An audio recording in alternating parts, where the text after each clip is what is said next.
Baik, Assalamualaikum warahmatullahi wabarakatuh. Selamat pagi, salam hari Sabtu dan selamat datang ke minggu ketiga tutorial IDP kita.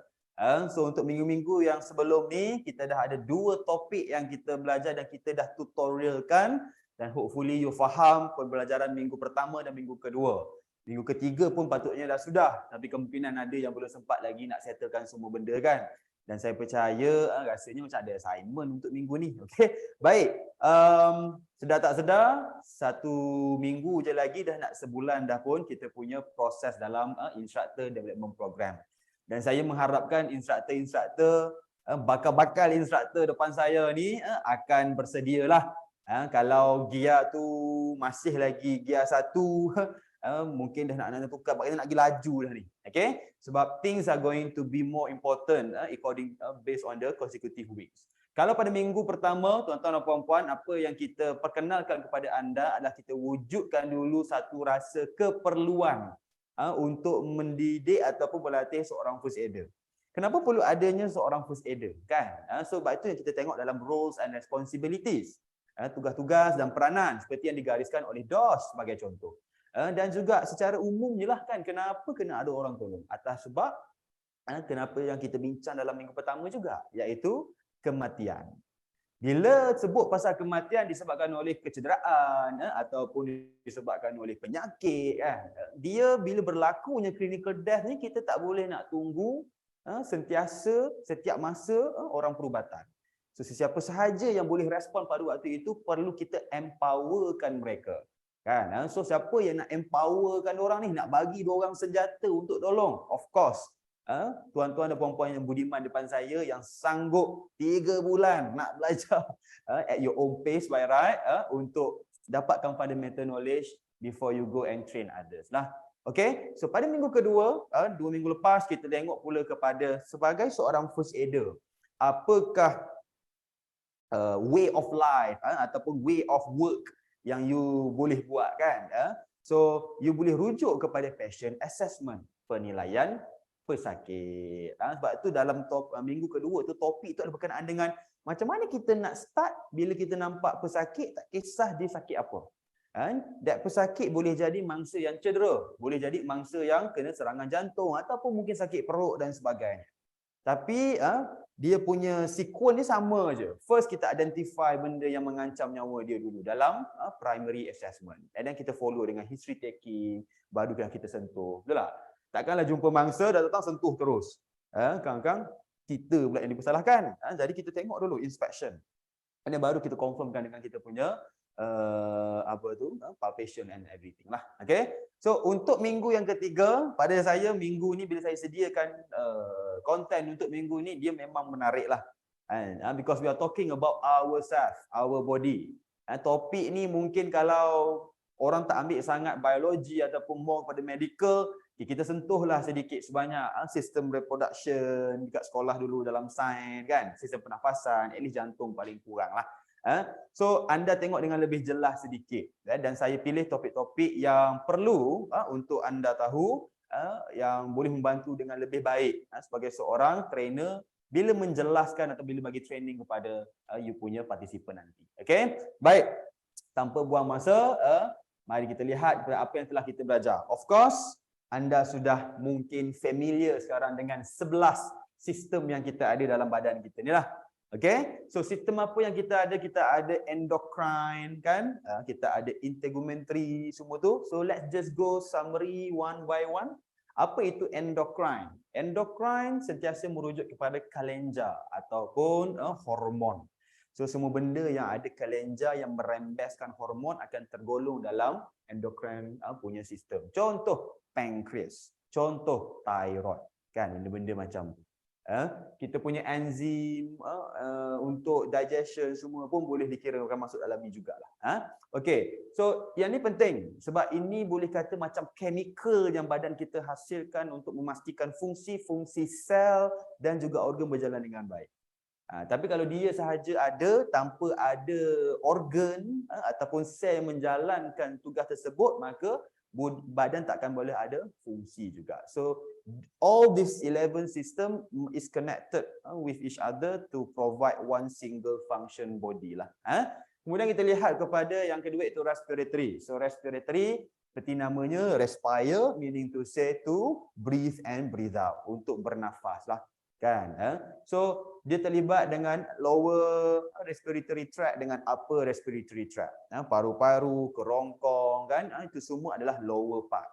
Dan kita belajar upper part, kita ada mulut kita ada kita punya bahagian anak tekak kita sampai ke bahagian epiglottis itulah.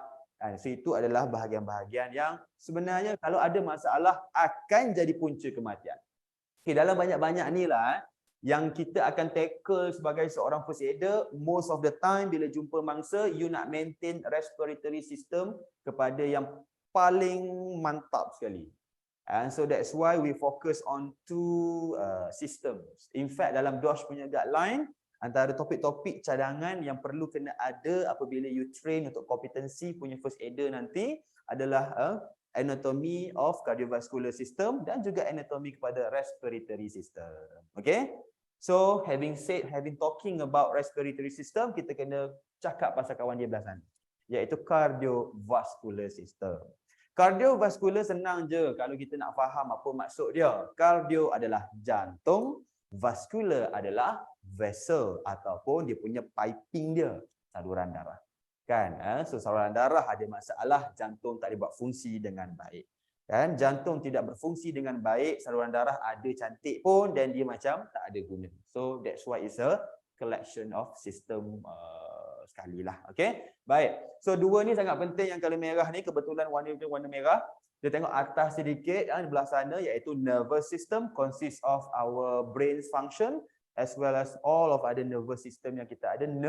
Nerve kita ada dua paling utama. Pertama, central nervous system. Central maksudnya bahagian tengah lah, otak dengan yang kat belakang yang panjang tu. Kan? Iaitu spinal cord ataupun dalam bahasa Melayunya saraf tunjang. Tunjang bau maksud dia teras, dia paling besar. Kan? So dia akan ada yang kecil-kecil tepi dia lah.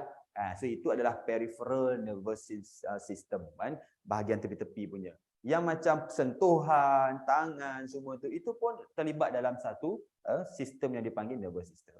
Okey, baik, kita ada yang kali hijau. Yang pertama kita tengok dekat dengan saya ni, ini adalah digestive system. So, digestive system melibatkan daripada perut, mulut sekalipun dah start dah sebenarnya. Ada digestion, kemudian ada dekat bahagian perut, dekat usus. So, dia melibatkan pengeluaran enzim, pencernaan makanan. Kemudian limfatik, secara mudahnya limfatik ni, limfa ni adalah satu sistem pengaliran cecair dalam badan. Dalam badan kita ada dua lah. Kalau ingat dalam minggu ketiga pun kita sentuh, iaitu pendarahan, sistem pengaliran darah dan juga sistem lymphatic circulation, iaitu peredaran cecair sel-sel kita. Dan limfatik juga terlibat dalam sistem immunity badan. Sel-sel darah putih kita, dia termasuk dalam limfatik punya sistem.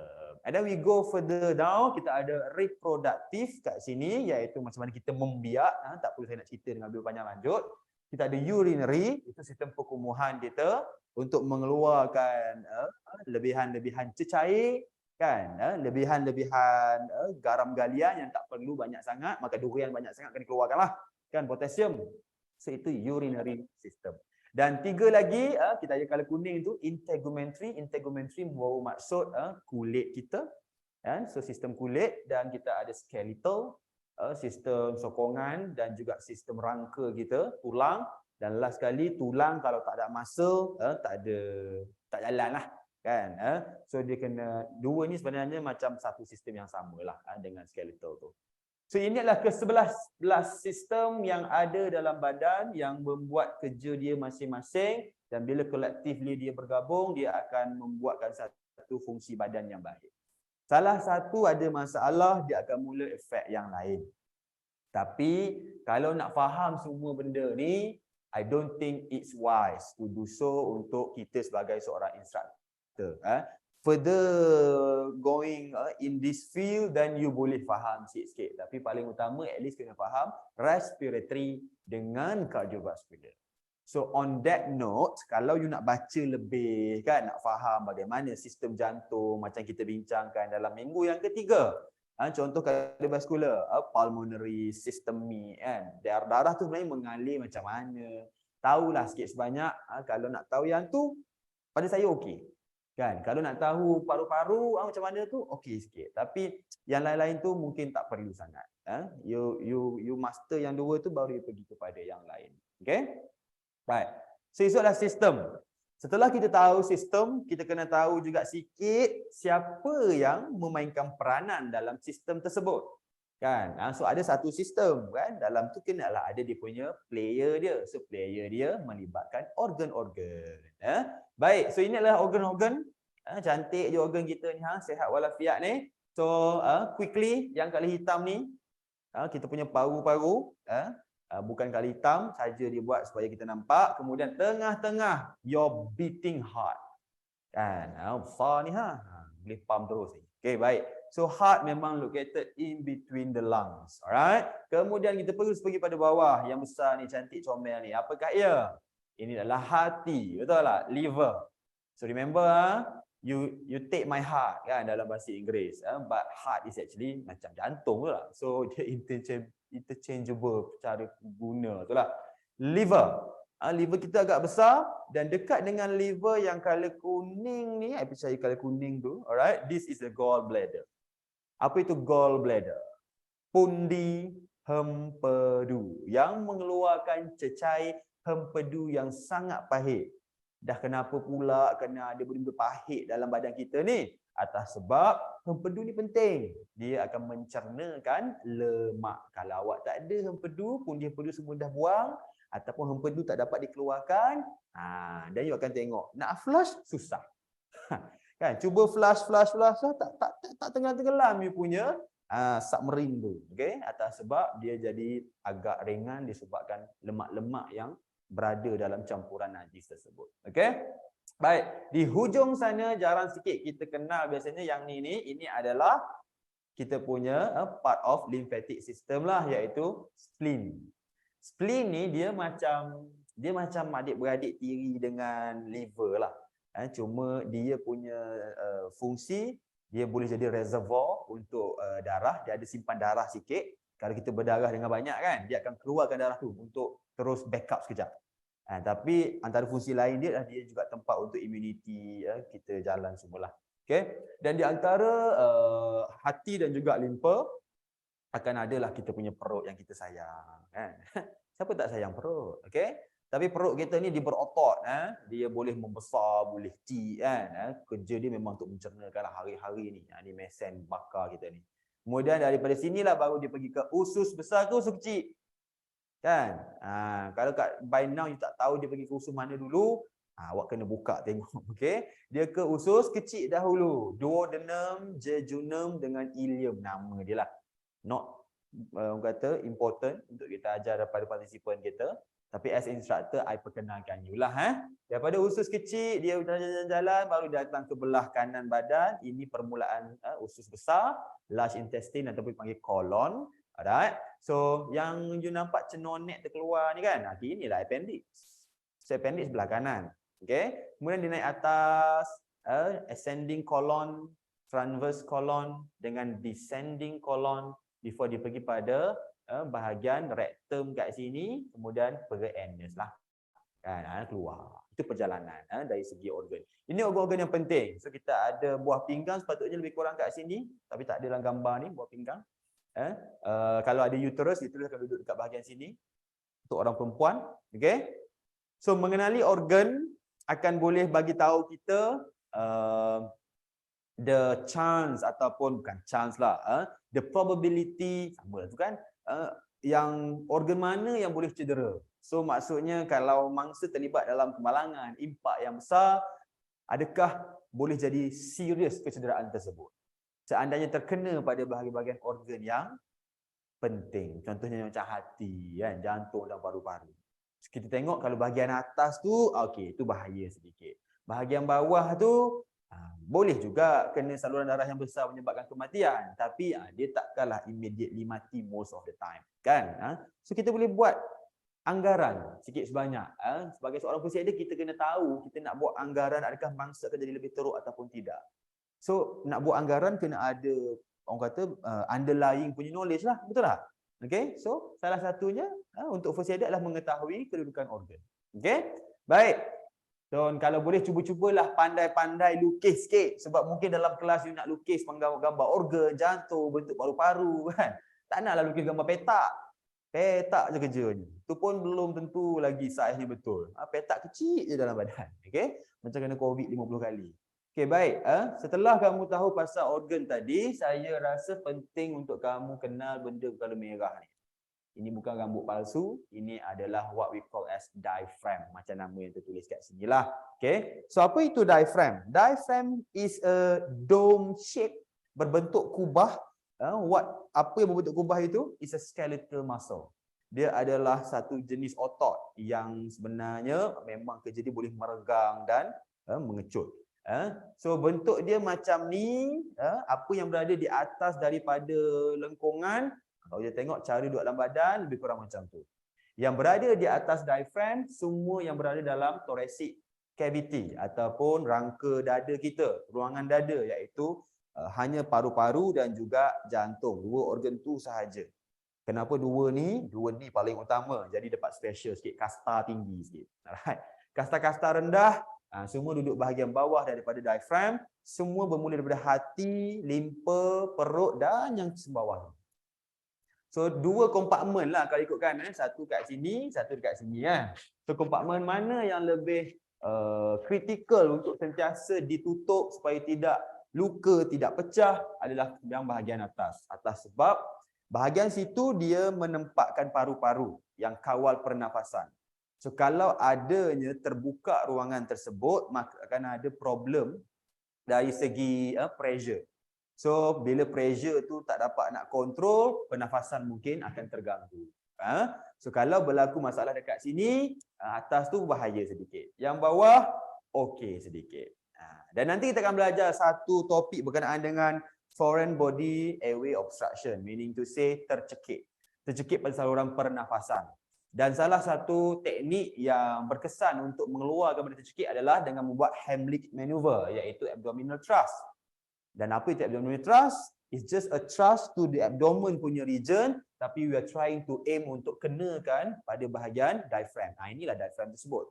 Dengan adanya contraction ataupun stimulation pada diaphragm ini, maka dia akan menyebabkan satu force yang naik ke atas yang macam menyerupai batuk.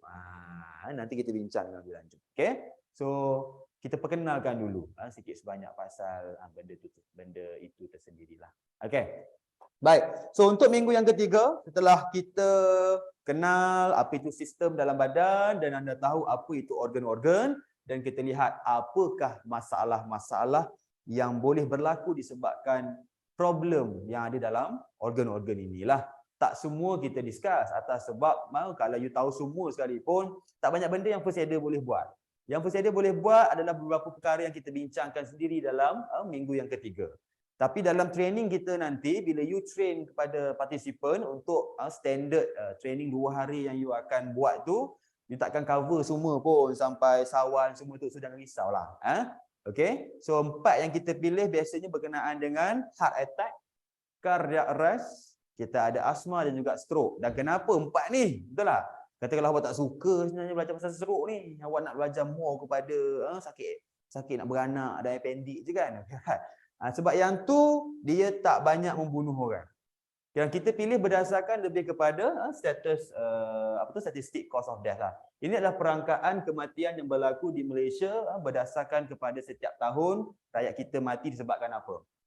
Kita ada 2 sekarang saya nak tunjuk. Ini adalah pada tahun 2021. Maksudnya bila dia keluar perangkaan pada tahun 2021, dia adalah perangkaan untuk kematian pada tahun 2020. So 10 punca paling utama untuk kematian pada tahun 2020, top 5 adalah yang ke atas ni. Pertama sekali you akan dapat apa tu? Ischemic heart disease. Ischemic heart disease, ischemic awak kena tahu by now, maksud dia adalah kekurangan oksigen. Salah satu punca kekurangan oksigen adalah heart attack dan sebagainya. So heart attack, cardiac arrest, semua masuk kat sini.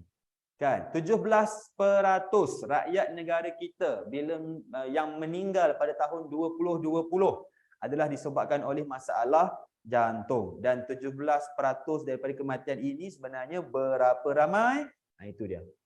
Termasuk lelaki dan perempuan 18,515 orang sudah pun meninggalkan kita pada tahun 2020 disebabkan oleh masalah jantung.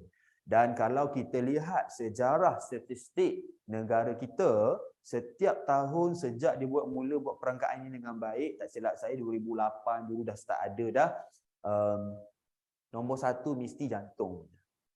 Kan? So atas sebab itu kita mulakan medical emergencies dalam training. It's all about reviving the heart. Kan? Kita boleh expect bila statistik orang mati disebabkan oleh masalah jantung lebih tinggi berbanding orang mati disebabkan oleh hypertension. Jadi kita boleh assume kita akan jumpa lebih banyak mangsa yang tumbang mati depan kita sebab masalah jantung lah. Betul lah. So it's just logic to discuss that. So hence all the topics that we choose for you. Okey, baik. Cuba lihat kepada perbezaan di antara punca kematian paling utama pada tahun 2020, maksudnya kematian 2020 dengan punca kematian tahun 2021. Yang saya tunjukkan seterusnya, ini yang terbaru keluar. So dikeluarkan pada tahun 2022, tapi untuk punca kematian yang berlaku pada tahun 2021. Dan kalau kita tengok, ya, itu dia. Pendatang baru muncul dan menewaskan Siti Nurhaliza. Okay. Ini adalah COVID-19 infection causing death about 30,000 plus of Malaysian. Jangkitan memang banyak, tapi yang mati kita ada 30,000 lebih. Okay. Dan tertolaklah akhirnya the reigning champion for the past 10 years, iaitu ischemic heart disease. Baik. Kemudian dia masih lagi ikut susunan yang sama, pneumonia. Pneumonia pun sebenarnya lebih kurang macam COVID-19 infection lah, menyebabkan jangkitan paru-paru kan. Tapi banyak lagi punca jangkitan paru-paru ni. Contohnya bakteria-bakteria, TB semua tu lebih kurang lah kan. Jadi boleh masuk dalam ni.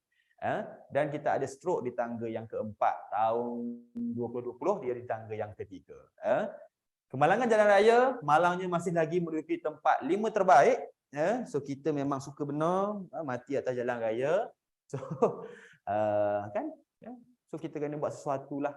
Kan, saya tengok belakang sebab jalan tepi saya ni. For me, this is how we can kata kupas isu pasal how well we do in Malaysia. Kan? Adakah kita lebih banyak mati disebabkan oleh kanser sebagai contoh? Adakah you punya rakyat mati lebih banyak disebabkan oleh hypertension? So what caused that? Kan?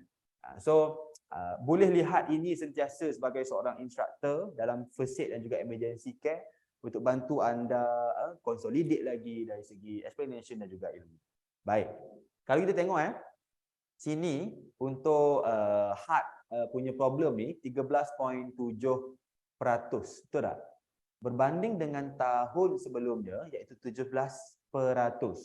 So lagi kurang peratusan kematian secara keseluruhan disebabkan oleh ischemic heart disease. Tapi keseluruhan orang yang meninggal, dia punya total tu sebenarnya lagi banyak. Sebanyak 157,571 kematian direkodkan di Malaysia pada tahun 2021. Dan daripada 157,000 lebih itu, 13.7% adalah disebabkan oleh kematian disebabkan masalah jantung. Dan bila kita kira, kita dapat 21,500 lebih kurang. Okey. So tahun 2020, kematian disebabkan oleh masalah jantung adalah 18,515. Tapi 2021 dia meningkat lagi 3,000 sebenarnya. Walaupun peratusan berkurangan secara keseluruhan. Dan kita nampak over the years, kematian disebabkan oleh cardiovascular punya disease pada younger patient, younger group is concerning and orang kata worrying lah. Kan? Tak perlu tunggu dah umur 60. Dah pergi masjid je kerjanya baru mati. Alright, tak. Seawal umur 20-an sudah mula menunjukkan simptom-simptom masalah jantung. Jadi kita boleh jadi satu tenaga penggerak. Selain bagi training, bagi motivation juga. Kenapa perlunya ada kehidupan yang lebih baik, bukan sedentary lifestyle. Of course, tuan-tuan dan puan-puan, Dalam kehidupan sekarang, you nak lawan dengan kemajuan yang sebenarnya menyajikan ke semua benda yang auto shortcut, menyebabkan badan kita tak berapa sihat lah sebenarnya. Itu pandangan saya. Kan? You tak jogging mungkin sebab busy sangat, kan? Keluar petang, balik petang. Nak jogging tapi jam. Kalau duduk kat KL ni lah. Kemudian apa lagi? Benda-benda yang perlukan you keluar dan guna peluh, berjalan sekejap. Semua benda dah boleh buat dengan order orang buat je. Kan, tak nak masak boleh order makanan, tak nak keluar pergi beli barang basah, kita boleh order barang basah tu datang rumah kita, tak pergi pilih pun. Naik tangga bergerak, betul tak? Naik apa-apa semua bergerak je. It's good, but it has a toll on our body lah as a living human. Okay, so itu adalah summary rumusan kepada pembelajaran dalam minggu yang ketiga. Kita mulakan dengan pengenalan kepada sistem dalam badan, 11 kesemuanya, disusuli dengan apakah organ yang penting untuk kita tahu, kedudukan juga dalam badan dari segi anatomi dan penyakit-penyakit. Go back to the disease, especially for the heart and juga respiratory disease, dan faham sikit cara untuk kita tolong mangsa-mangsa tersebut. Baik, ada dua soalan ditanya oleh pihak anda kepada dalam sistem waktu minggu yang ketiga. Saya akan jawab soalan tersebut. Yang pertama adalah, what is the difference between sign and symptom? Kan, soalan ini muncul lah. So, sign secara mudahnya adalah visual cue, symptom adalah verbal cue. Kan? Faham tak verbal dengan visual? Apa yang kamu nampak tanpa pesakit perlu bagi tahu, itu adalah signs, tanda. Gejala ataupun kata simptom, itu adalah benda yang pesakit perlu inform kita baru kita tahu. Kepala saya terhantuk ke dinding. Lepas tu awak nampak selepas 2-3 minit, kepala saya nampak bonjol sedikit, merah dekat satu kawasan. So, kebonjolan dan kemerahan tersebut adalah signs, tanda-tanda. Kan? Dan kalau saya kata berdenyutlah kawasan tersebut, kan, maka denyut sakit tersebut adalah simptom. Okay, so I hope that's explained very clearly lah apa yang perlu anda tahu. Soalan seterusnya, okay, ini panjang sikit soalan, kan? And I think this guy never fail to pose a question, so a shout to him lah. Thank you so much, because when you ask, other persons will learn as well. Okay, this is regarding cardiac arrest. As per the lesson, a person that had a heart attack will experience cardiac arrest within 6 months. I take entirely what he wrote. Okay, so the question is about, will the cardiac arrest occur only once in 6 months or more than that? And one more thing, if that patient had successfully overcome cardiac arrest, will the cardiac arrest or heart attack happen again? Baik. Soalan ni berkisar pasal cardiovascular disease, iaitu dua adik-beradik, iaitu cardiac arrest dan juga heart attack. Heart attack kita tahu dia adalah masalah disebabkan oleh circulation, blood punya pergerakan, kan, blood flow.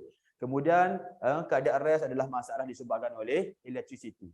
Duanya interconnected sebenarnya. Kan, bila ada masalah dari segi orang kata peredaran darah, dia boleh kacau electricity dalam badan.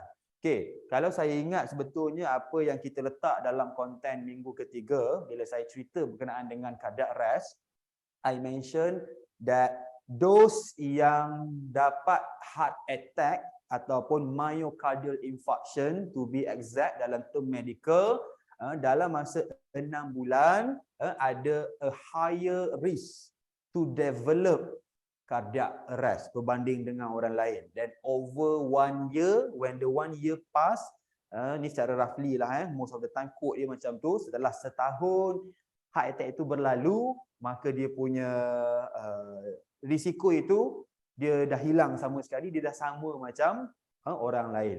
Okay, so with regard to 6 months dalam soalan yang ditanyakan ini, dia bukan will experience, kan? Ayat tu pada saya, kalau saya tersalah cakap will, then I would like to correct myself. Tapi saya rasa saya tak cakap will, kan? You ada tendency, you ada higher risk untuk develop cardiac arrest kalau you ada heart attack. Itu pun bergantung kepada the severity of the heart attack, kan? Sebab you kena ingat, bila heart attack berlaku, adanya kematian sel ataupun tisu pada otot jantung. So, bila sel dengan tisu otot ini akhirnya mati, dia akan kekal dalam tu, betul tak? Dan tapi di dalam bentuk parut ataupun scar. Dia akan jadi orang kata tisu yang tak boleh nak conduct electricity. It's not good in terms of that lah, sebab dia dah mati. So, kalaulah kematian sel yang berlaku itu tidak mengganggu contohlah dia punya saraf tu dia lalu kat sini bercabang kan, tapi kematian tu berlaku more tempat yang tak ada saraf lalu, just tepi-tepi, sipi-sipi, and the probability of that patient to develop cardiac arrest might be almost zero lah kan. So kita ada tendensi sahaja. In fact, kalau you tengok kepada cardiac arrest, 60 to 70% of the cause ataupun main reason berlakunya cardiac arrest adalah myocardial infarction. Kan? Hence the 6 months punya issue. Okay, soalan yang kedua pula, boleh tak dia berlaku more than that? Since I do not specify you akan dapat cardiac arrest sekali ke apa ke, so this soalan shouldn't be orang kata relevant lah kan. So dia bukan dalam 6 bulan sekali dia dapat tak macam tu kan. Mungkin berkali-kali kalau let's say teruk sangat kan, tapi jarang lah nak dapat orang yang dapat cardiac arrest mungkin hidup lagi kan. So there's no certainty to it. You can't really just say one, or it could happen more than one, but it is open water lah kan. Cuma kita boleh anggap lagi teruk heart attack dan lagi tinggi risiko untuk berlakunya cardiac arrest. And once cardiac arrest berlaku, dia kena tengok. Kalau berlaku dalam keadaan sudah ditolong dengan cepat, maka dia bangunlah. Dan mungkin kena lagi. Tapi kalau dia mati terus, then there is no more chance. Okey, baik. Soalan yang seterusnya pula dia tanya lebih kurang kepada, kalau patient sudah successfully overcome the cardiac arrest, will the cardiac arrest or heart attack happen again? Okay.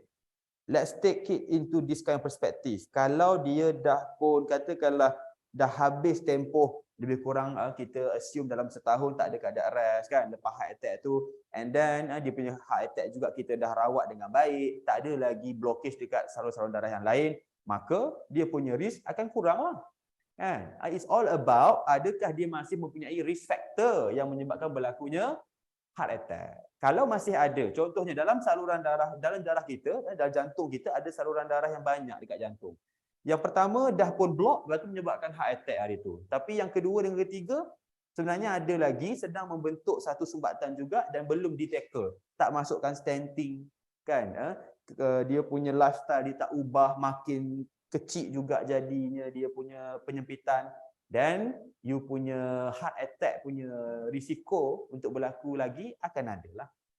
As simple as that je. And since you have that, then dia akan boleh datang dengan cardiac arrest juga. But remember, cardiac arrest is not just because of heart attack. Kan? 60 to 70% of case because of heart attack. But another 40 to 30% is because of many other things. For example, berlakunya masalah dengan paru-paru dari segi lung pulmonary embolism. Kan? Apa itu pulmonary embolism?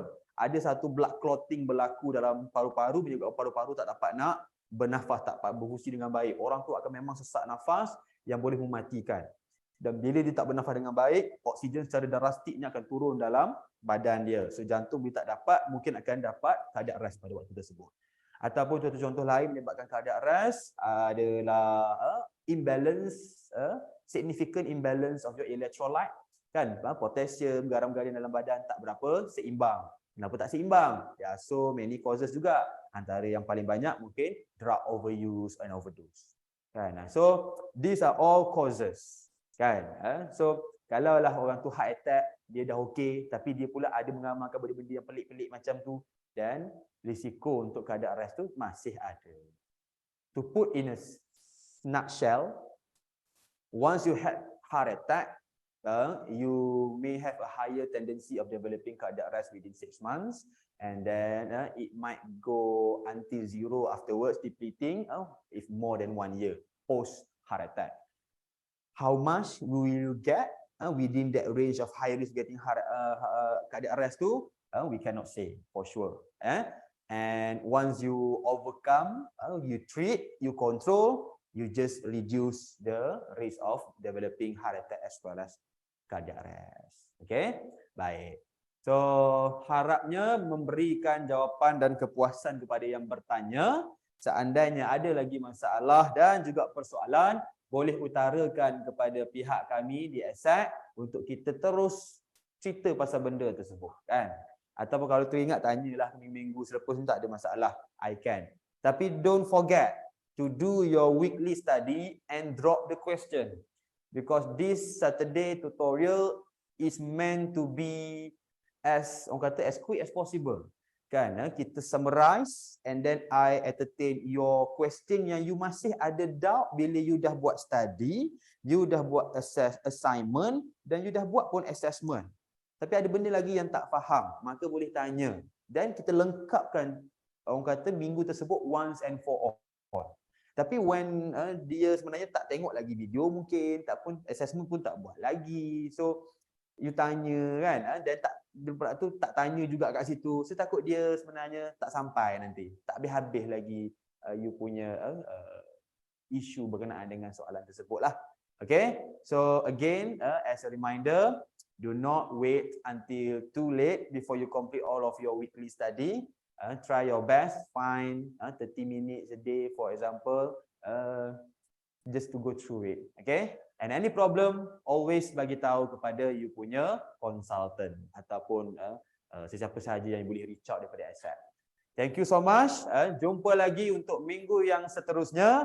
Untuk minggu yang keempat. Untuk minggu keempat, anda akan pergi kepada basic life support. So, dah mati, dah ada penyakit semua. Macam mana nak pastikan mereka ni boleh kekal hidup ataupun tidak pergi kepada kematian.